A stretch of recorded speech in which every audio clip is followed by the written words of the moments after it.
एक ज़माना था जब हिंदुस्तान में हर काम के लिए देसी तरीकों को ही अपनाया जाता था और देसी तरीकों को ही बेहतर और अच्छा भी समझा जाता था। कपड़ों से लेकर शादी ब्याह तक और खाने पीने की चीज़ों से लेकर इलाज और दवा तक। फिर आए अंग्रेज़ और साथ लाए अपना कल्चर। अंग्रेज़ यहाँ सिर्फ बिजनेस करने नहीं आए थे, बल्कि उन्हें तो यहाँ पर हुकूमत भी करनी थी। उन्हें यहाँ के लोगों को अपना गुलाम बनाना था। और इसका सबसे अच्छा और आसान तरीका उनको ये लगा कि यहाँ के लोगों के कॉन्फिडेंस लेवल को गिरा दो। यहाँ के लोगों को हर बात में ये जताओ कि देसी तरीके बहुत ही बेकार हैं और अंग्रेजी तरीके ज़्यादा अच्छे, साइंटिफिक और फैशनेबल भी हैं। अंग्रेज़ों ने हमें बताया कि तुम ये क्या फालतू के कपड़े पहनते हो, हमें देखो हम कितनी स्टैंडर्ड और फैशनेबल कपड़े पहनते हैं। तुम्हारा खाना ख़राब है, हमारा खाना अच्छा है। लोग जब बीमार होते तो इलाज के लिए किसी वैद्य या हकीम के पास जाते और जड़ी बूटियों के ज़रिए से अपना इलाज करवाते और उन्हें उससे फ़ायदा भी हो जाता। अंग्रेज़ों ने उन्हें बताया कि तुम कहाँ इन वैद्यों, हकीमों और घास फूस के चक्कर में पड़े हो। जो दवा हमने बनाई है उसको खाओ और फिर देखो तुम कितने जल्दी अच्छे होते हो। नतीजा जाहिर है, लोग तो पहले से अंग्रेज़ों के गुलाम थे ही, बहुत जल्दी उनकी बातों से मुतासिर हो गए। अब उनको कपड़ों के अंदर कोट पैंट ज़्यादा अच्छा लगने लगा और खाने पीने के अंदर उनको ब्रेड ज़्यादा पसंद आने लगा। अब जब कोई बीमार होता तो वो पहले किसी वैद्य या हकीम के पास नहीं, बल्कि एलोपैथी डॉक्टर के पास में जाता। लोगों को एलोपैथी मेडिसिन के अंदर फ़ायदा भी नज़र आया।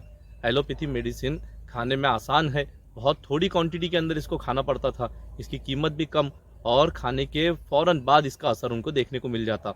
इसके मुकाबले में आयुर्वेद और यूनानी मेडिसिन यानी जड़ी बूटियाँ खाने में बहुत मुश्किल, उनका टेस्ट भी ख़राब, बहुत ज़्यादा क्वांटिटी के अंदर उसको खाना पड़ता, उनकी कीमतें भी ज़्यादा और खाने के बहुत देर बाद में उनका असर देखने को मिलता था।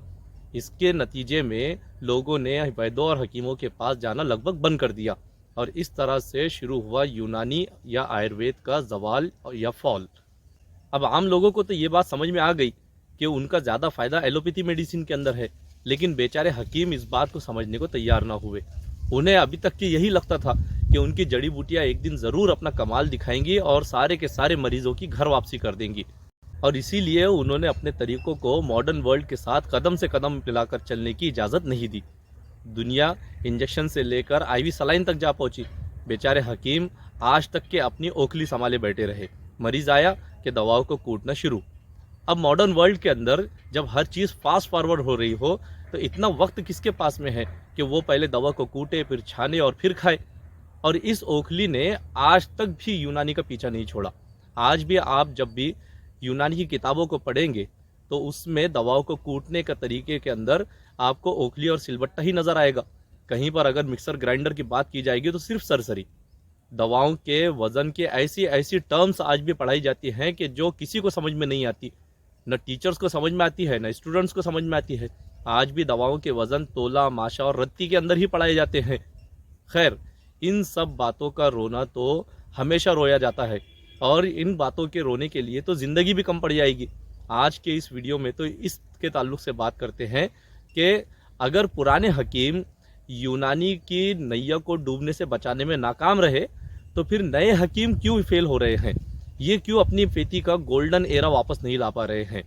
आज जब सारी दुनिया ने इस बात को मान लिया कि ठीक है, एलोपैथी के रिजल्ट्स बहुत फास्ट होते हैं लेकिन इसके नुकसान तो बहुत ज़्यादा हैं, इसके बावजूद भी लोग क्यों यूनानी मेडिसिन को इस्तेमाल नहीं कर रहे हैं।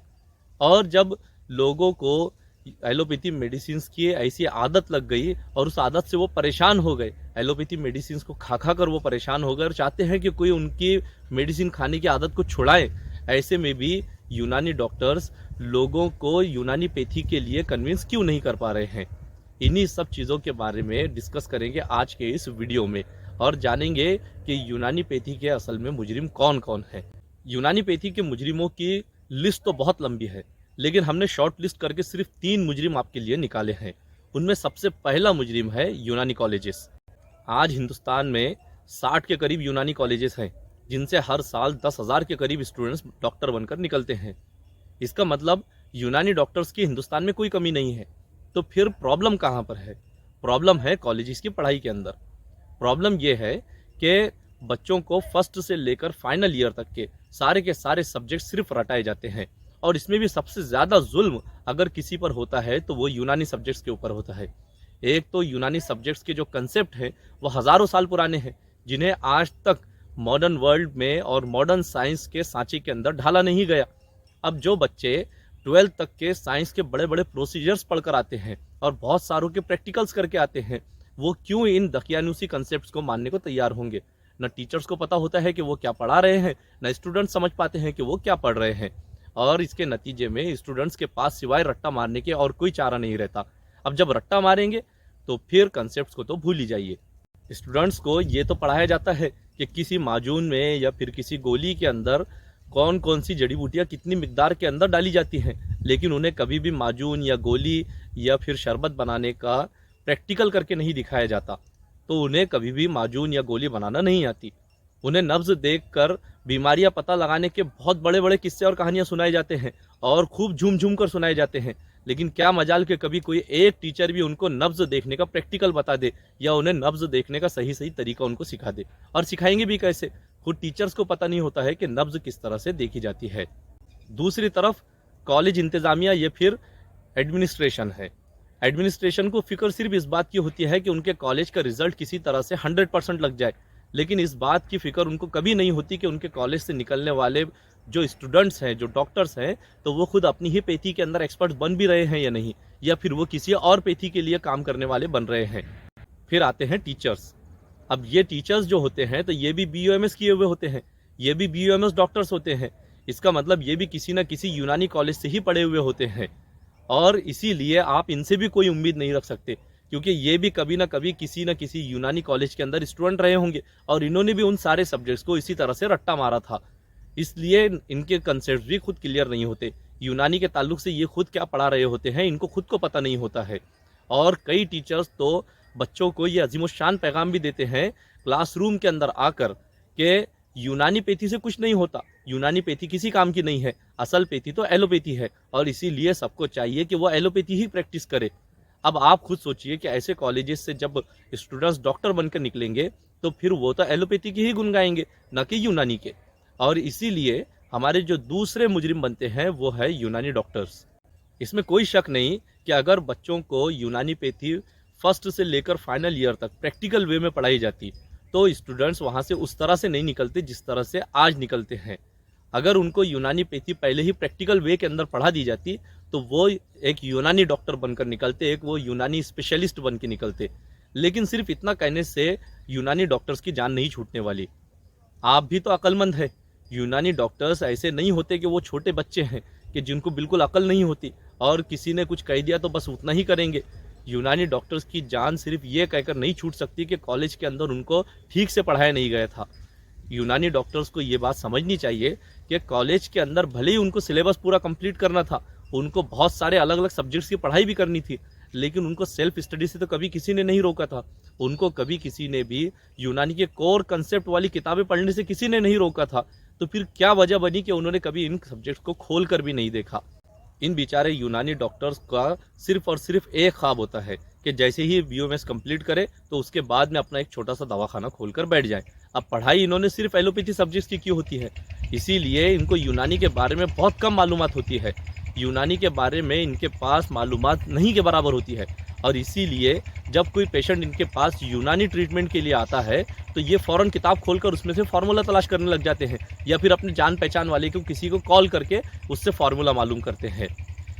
दूसरी तरफ इनका मामला ये है कि जहाँ कहीं पर कोई क्रिटिकल पेशेंट इनके पास में आया तो वहाँ पर इनके हाथ पाँव फूल जाते हैं। इन्हें समझ में नहीं आता कि इसको कौन सी एलोपैथी मेडिसिन अभी इमरजेंसी के अंदर दे दी जाए। इसका मतलब ये बेचारे न घर के रहे न घाट के। लेकिन सारे के सारे यूनानी डॉक्टर्स ऐसे नहीं होते।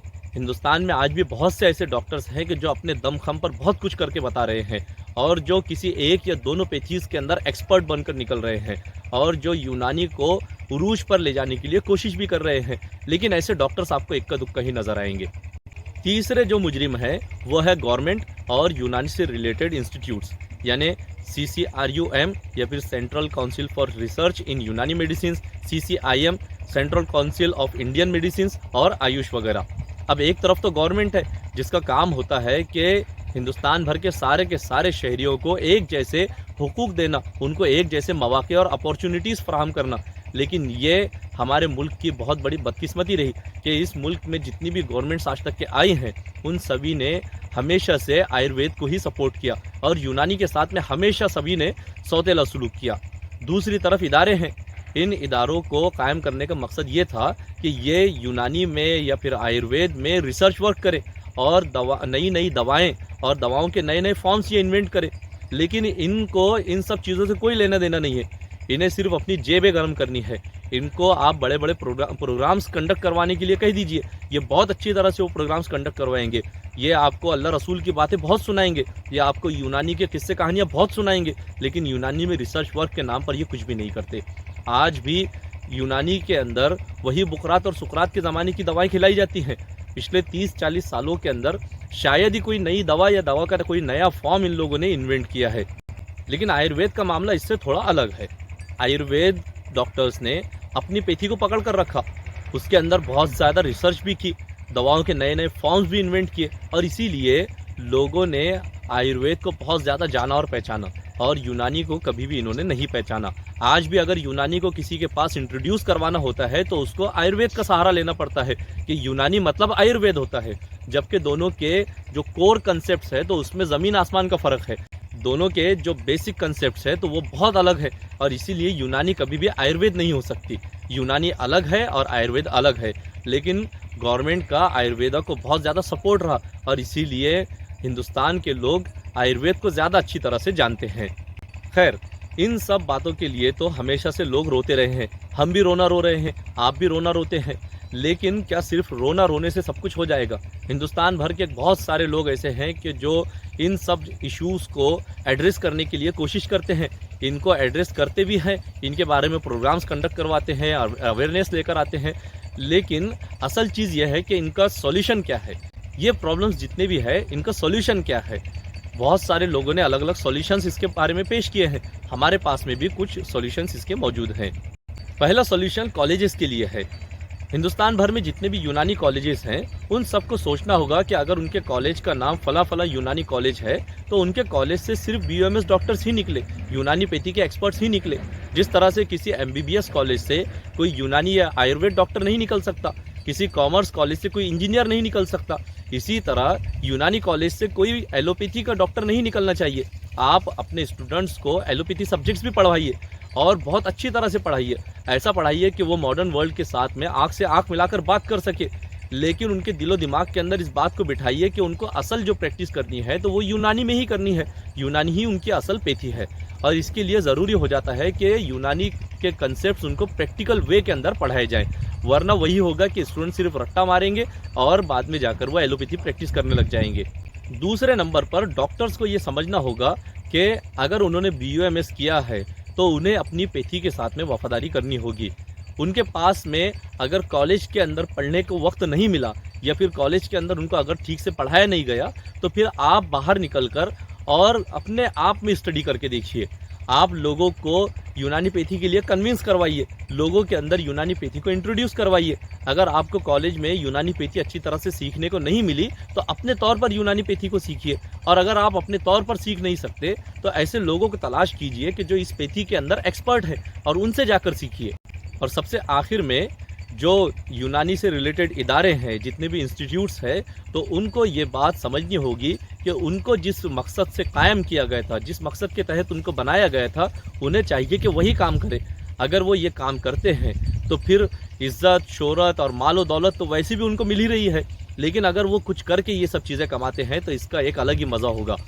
और जिस काम के लिए आपको बनाया गया था रिसर्च वर्क के लिए, यूनानी मेडिसिन के स्टैंडर्ड को मेंटेन करने के लिए, तो ऐसे लोगों को अपने अंदर शामिल कीजिए, ऐसे लोगों को इन इदारों का हिस्सा बनाइए कि जो वाकई रिसर्च वर्क करना जानते हैं।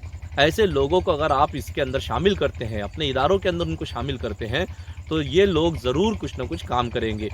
ये एक छोटा सा पैगाम है कि जो यूनानी डॉक्टर्स, यूनानी कॉलेजेस और यूनानी से रिलेटेड इंस्टीट्यूशंस के लिए हमारे पास था।